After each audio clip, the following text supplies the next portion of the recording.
PM Modi ने आज 19वीं बार ऑल इंडिया रेडियो पर मन की बात कार्यक्रम के जरिए देश को संबोधित किया। पीएम ने आज मन की बात कार्यक्रम में गर्मी, सूखे और साफ सफाई पर चर्चा की। मन की बात कार्यक्रम में पीएम ने वाटर हार्वेस्टिंग के मामले में मध्य प्रदेश के देवास जिले के गोरवा गांव की जमकर तारीफ की।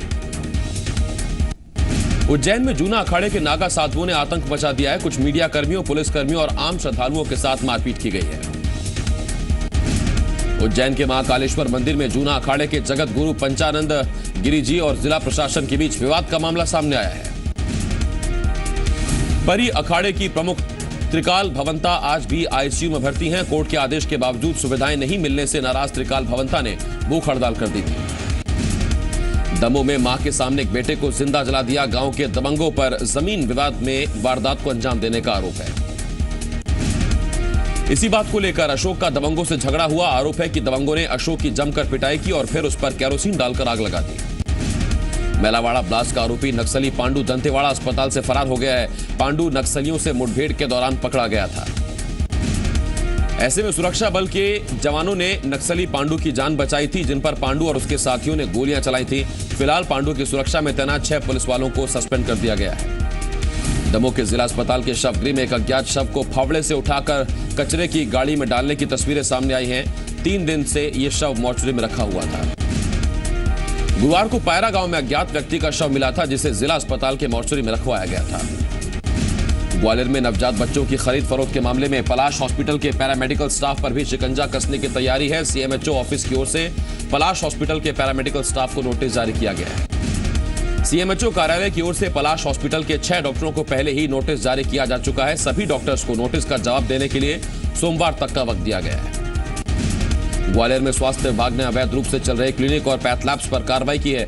कार्रवाई के दौरान शहर में अवैध रूप से चल रहे 2 क्लिनिक और 3 पैथ लैब कलेक्शन सेंटर को बंद कराकर उनके नोटिस जारी किया गया है। ग्वालियर में स्वास्थ्य विभाग ने अवैध रूप से चल रहे क्लिनिक और पैथ लैब्स पर कार्रवाई की है। कार्रवाई के दौरान शहर में अवैध रूप से चल रहे क्लिनिक और पैथ लैब को नोटिस दिया गया है। स्वास्थ्य विभाग की टीम ने छापा मारकर कार्रवाई करते हुए सुरेंद्र कुशवाहा क्लिनिक, खुशबू पैथोलॉजी, विष्णु पैथोलॉजी और एसर पैथोलॉजी का औचक निरीक्षण किया था। प्रदेश कांग्रेस कमेटी के प्रवक्ता शैलेश नितिन त्रिवेदी ने पूर्व मुख्यमंत्री अजीत जोगी के खिलाफ अनुशासन की कार्रवाई की अनुशंसा पर कहा कि यह कार्रवाई छत्तीसगढ़ प्रदेश कांग्रेस कमेटी ने सर्वसम्मति से की है।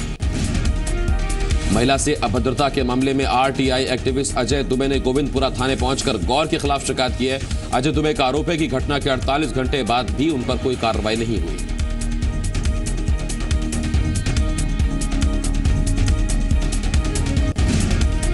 गृह मंत्री बाबूलाल गौर के बयान पर राजनीति तेज हो गई है। कांग्रेस को चुटकी लेने का मौका मिल गया। कांग्रेस ने कहा कि बीजेपी के लोग ही बाबूलाल के खिलाफ साजिश कर रहे हैं और ऐसे में उन्हें उनके नाम उजागर करने चाहिए।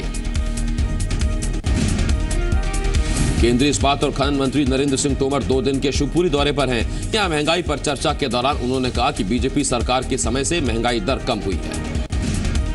राजगढ़ में बारात के दौरान हर्ष फायरिंग के दौरान एक युवक की मौत हो गई। राजगढ़ के पचोर के गेहूं खेड़ी गांव में बाराती हर्ष फायरिंग कर रहे थे। छतरपुर में शादी से पहले तिलक समारोह में दौरान फायरिंग में एक शख्स घायल हो गया। घटना बिजावर जनपद की है। हर्ष फायरिंग में छत पर खड़े एक व्यक्ति को पीठ में गोली लगी। कुछ देर तक तो पता ही नहीं चला कि उसे गोली भी लगी है। छत्तीसगढ़ के सीएम डॉक्टर रमन सिंह ने भ्रष्ट अधिकारियों कर्मचारियों पर कड़ी कार्रवाई के संकेत दिए हैं। सीएम ने साफ तौर पर कहा कि भ्रष्टाचार बर्दाश्त नहीं किया जाएगा और एसीबी की कार्रवाई लगातार जारी रहेगी। रायपुर में एंटी करप्शन ब्यूरो के छापे में मिले दस्तावेज की जांच शुरू हो गई है। इस कार्रवाई में पोस्टिंग किसने करवाई, इसकी भी जांच होगी। छत्तीसगढ़ के धन कुबेरों पर एंटी करप्शन ब्यूरो का शिकंजा कसता जा रहा है। आज छत्तीसगढ़ की 13 जगहों पर काले धन के कुबेरों पर कार्रवाई की जा रही है। राजधानी रायपुर में भी एसीबी की टीम छापेमारी कर रही है। एक पटवारी के सुंदर नगर के घर पर छापा मारा गया। एंटी करप्शन ब्यूरो की टीम बिलासपुर में 3 अफसरों की आय से अधिक संपत्ति की जांच की। बिलासपुर में 3 जगहों पर छापे पड़े। एसीबी की टीम ने विद्या उपनगर, जबड़ापारा और राजस्व कॉलोनी में छापेमारी की। एसीबी की टीम ने छापा मारते ही सबसे पहले मौजूद सभी लोगों के मोबाइल जब्त कर लिए।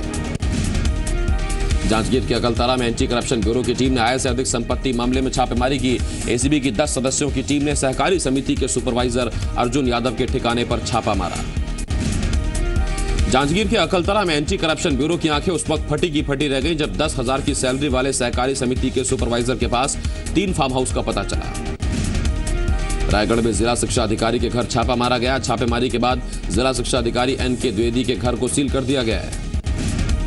कोरिया में जल संसाधन विभाग के एग्जीक्यूटिव इंजीनियर U.S. राम के घर 7 लोगों की एसीबी की टीम ने छापा मारा है। महासमुंद जिले में NH 53 पर छिंदौली के पास ट्रक ने ट्रैक्टर को टक्कर मार दी। ट्रक की टक्कर से ट्रैक्टर पलट गया, जिससे एक ट्रैक्टर सवार महिला की मौत हो गई। घायलों में एक की स्थिति नाजुक बताई जा रही, जिसे प्राथमिक उपचार के बाद रायपुर रेफर कर दिया गया है। बैतूल में एक डॉक्टर की लापरवाही एक महिला की जान पर बनाई। गौठाना इलाके के रहने वाले कादर फजदानी की बीवी हिना फजदानी की 29 नवंबर 2015 को जिला अस्पताल में डिलीवरी हुई थी। उन्होंने एक बेटे को जन्म दिया, लेकिन ऑपरेशन के बाद से उनके पेट में दर्द था। बाद में एक निजी अस्पताल में उनके पेट से कपड़ा निकाला गया। परिवार के मुताबिक नागपुर में ऑपरेशन के दौरान डॉक्टर संध्या ने भी उनकी मदद की थी, लेकिन अब डॉक्टर संध्या हिना के इलाज और पहली बार ऑपरेशन करने से ही मुकर रही है। भिंड में नियमों की अनदेखी करने वाले निजी स्कूलों पर प्रशासन सख्त हो गया है। जिले के 232 निजी स्कूलों को नोटिस जारी किया गया।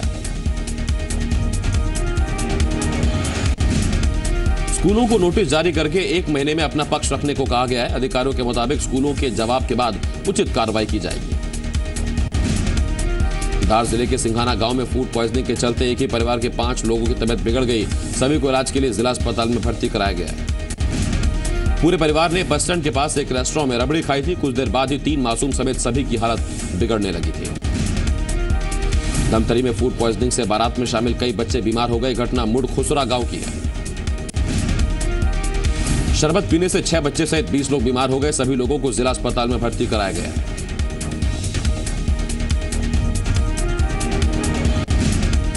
दिल्ली में चीफ मिनिस्ट्रियल कॉन्फ्रेंस चल रही है, जिसमें मध्य प्रदेश के मुख्यमंत्री शिवराज सिंह चौहान और छत्तीसगढ़ के मुख्यमंत्री डॉक्टर रमन सिंह भी शामिल हुए। आज सिंहस्थ महाकुंभ का तीसरा दिन है। आज भी दूर दराज इलाकों से आए लोग क्षिप्रा में डुबकी लगा रहे हैं।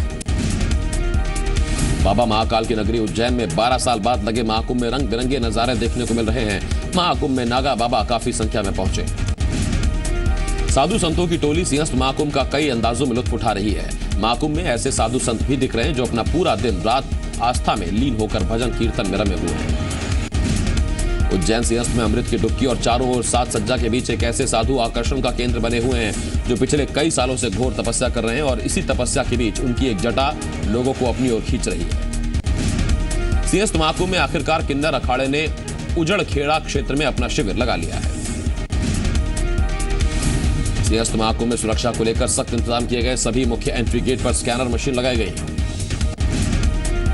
सिंहस्थ में हर चीज पर निगरानी रखने के लिए 700 सीसीटीवी कैमरे लगाए गए हैं। कोई भी संदिग्ध सामान दिखने पर कंट्रोल रूम से स्कैनर टीम को सूचना दी जाती है।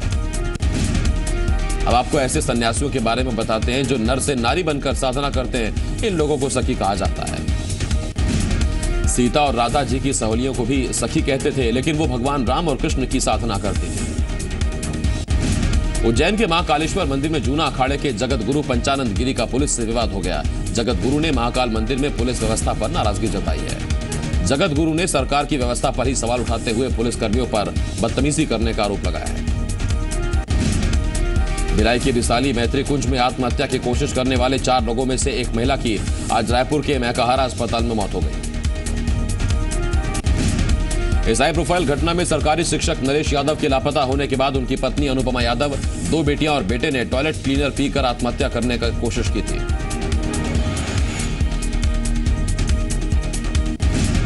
राजनाथ गांव के पास भाटापारा में एक विवाहित महिला ने आत्मदाह कर लिया। मृत महिला की शादी 2 साल पहले हुई थी और उसका 1 साल का बच्चा भी है।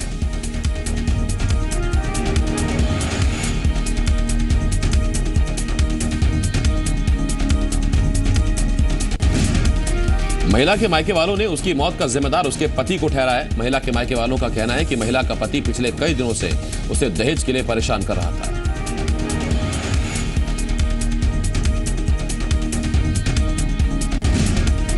रतलाम में रेलवे स्कूल में उस वक्त हंगामा खड़ा हो गया जब 9वीं क्लास में 50 बच्चे फेल हो गए। इस घटना के बाद से स्कूल पर सवाल उठने लगे हैं। रतलाम के एक स्कूल में एक साथ 50 छात्रों के फेल हो जाने के बाद छात्रों के रिश्तेदारों ने स्कूल में हंगामा खड़ा कर दिया। सीएम शिवराज सिंह चौहान और विदेश मंत्री सुषमा स्वराज ने शनिवार को सीहोर दौरा किया। इस दौरान सीएम और विदेश मंत्री ने अंत्योदय मेले में शिरकत की। सुकमा के धर्मा पेंटा इलाके में तैनात सीएएफ के 6वीं बटालियन के जवान दिनेश बघेल के पार्थिव शरीर को जशपुर पुलिस लाइन लाया गया। शहीद को श्रद्धांजलि देने के लिए सांसद रणविजय सिंह देव, कलेक्टर प्रियंका शुक्ला, एसपी गिरिजा शंकर जायसवाल मौजूद रहे। दमतरी में एक एड्स पीड़ित मरीज ने आग लगाकर खुदकुशी कर ली। बताया जा रहा है कि पीड़ित शख्स बीमारी से परेशान थे। छिंदवाड़ा नागपुर नेशनल हाईवे पर स्थित रामाकोना पुल में ट्रैफिक अभी भी चालू नहीं हो पाया है। छतरपुर में हवाई फायरिंग कर दहशत फैलाने के आरोप में गिरफ्तार 4 आरोपियों का शनिवार को जुलूस निकाला गया। रायपुर में पंडित रविशंकर शुक्ल विश्वविद्यालय के एक अधिकारी की बेटी बीते 20 अप्रैल से लापता बताई जा रही है। पीएम मोदी आज राष्ट्रीय पंचायती राज दिवस के मौके पर जमशेदपुर में पंचायती राज सम्मेलन में हिस्सा लेंगे। पंचायती एक्ट के तहत मध्य प्रदेश में बैगा और भरिया आदिवासियों की संस्कृति रहन सहन को संरक्षित किया गया। इसी वजह से इस कार्यक्रम में पीएम एमपी को सम्मानित करेंगे। सरकार की पानी बचाने की योजना और सरकारी मकानों में वाटर हार्वेस्टिंग सिस्टम लगाने का काम भले ही कागजों पर चल रहा हो, लेकिन छत्तीसगढ़ के कोंडा गांव में कुम्हार ने कच्चे मकान से बरसात का पानी बचाने का अनोखा तरीका ईजाद किया है। अशोक चक्रधारी ने खपरेल वाले मकान और पॉलिथीन की छत के चारों तरफ पाइप लगाकर पानी इकट्ठा किया है। कहते हैं प्रतिभा किसी की मोहताज नहीं होती। ग्वालियर के धर्मेंद्र पर यह कहावत बिल्कुल सटीक बैठती है। दोनों पैरों से लाचार होने के बावजूद धर्मेंद्र देश के लिए पैरालंपिक स्विमिंग में गोल्ड मेडल जीतने में कामयाब रहे हैं। जून में जर्मनी में अंतर्राष्ट्रीय पैरालंपिक तैयारी कर रहे हैं तैराकी की, लेकिन धर्मेंद्र के पास इतने पैसे नहीं है कि वो जर्मनी जा सके। धर्मेंद्र अब देश में राष्ट्रीय स्तर की पैरा स्विमिंग प्रतियोगिताओं में लगभग 20 मेडल अब तक जीत चुके हैं। पूरे देश में इन दिनों आईपीएल की वजह से क्रिकेट का खुमार चढ़ा हुआ है, लेकिन मुरैना की लड़कियां हाथों में हॉकी स्टिक लिए तेज गर्मी में घंटों पसीना बहा रही हैं।